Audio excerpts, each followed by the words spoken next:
Hello, everyone. I'm here in a design thinking class. And what is design thinking? Well, design thinking is using a humanistic approach for problem solving and innovation, using empathy, creativity, and experimentation. Now, this all sounds like too much of a definition, so let's take a simple example. If I were a student and I'm given this pencil, and then I'm given an eraser, I have two separate objects that I need to keep in a pencil box or wherever I store these and take it every time I go into tests and everything.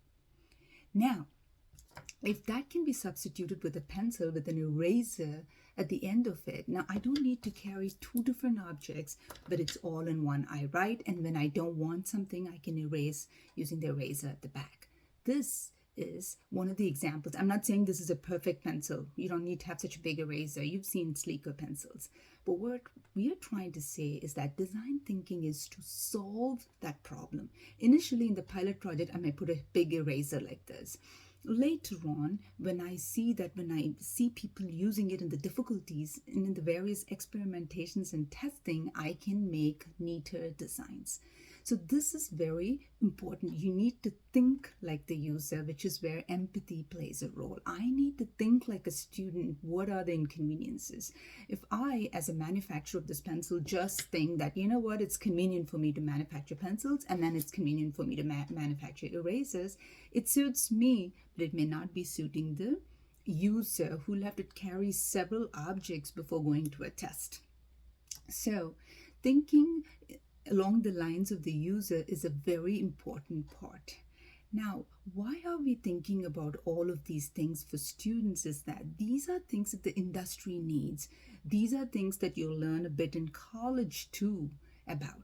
But then the early on you think of these problem solving approaches, what happens is you don't look at things as problems, but you look at them as opportunities. Now you may wonder, how can I solve all the world's problems? Do I have all the solutions in my head, in my heart? So therefore, that's what we're here. You have the potential within you, and all of us, right? A singer has the music within them, even if they're sleeping.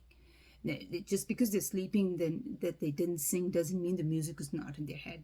Likewise, our potential is always within us, and we need to wake up that potential. When it's woken up, it's called talent, but when it's within it is latent.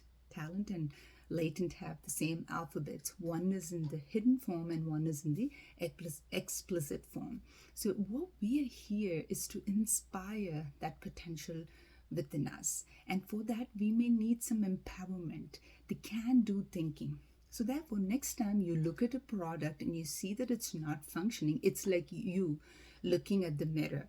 As a person, when you look at the mirror and I feel that my glasses is a little crooked like this, I can't change there on my reflection, but I need to change it on me. If I change it on me, the reflection will be fine. So if companies make better products, naturally you'll see the users being satisfied. You can't just tell them, hey, you need to be satisfied with what we give you. We need to think like the user and then make the changes here automatically. They will be satisfied, whoever's using it. So that's a very big part of design thinking. And when you listen to Hayden's video, it'll talk about the different phases that's required. The empathy phase, the design phase, right? The pilot testing phase. And then, once you do that, you actually have people testing the product. These are the various phases where you brainstorm the various ideas. I might have suggested this. Someone will say, can we make a holder for this? So these are the various ideas. And in the end, is this, how cost effective can we make this? This is all part of the design thinking phase. I hope everyone enjoyed this session. And when you listen to Hayden's video, all of this will come together of why we're involving you in this project, which talks about the various phases of how you need to understand people, interview them, role play them, listen to their needs and challenges. What are their different, things that can help in providing them the potential solutions? Thank you.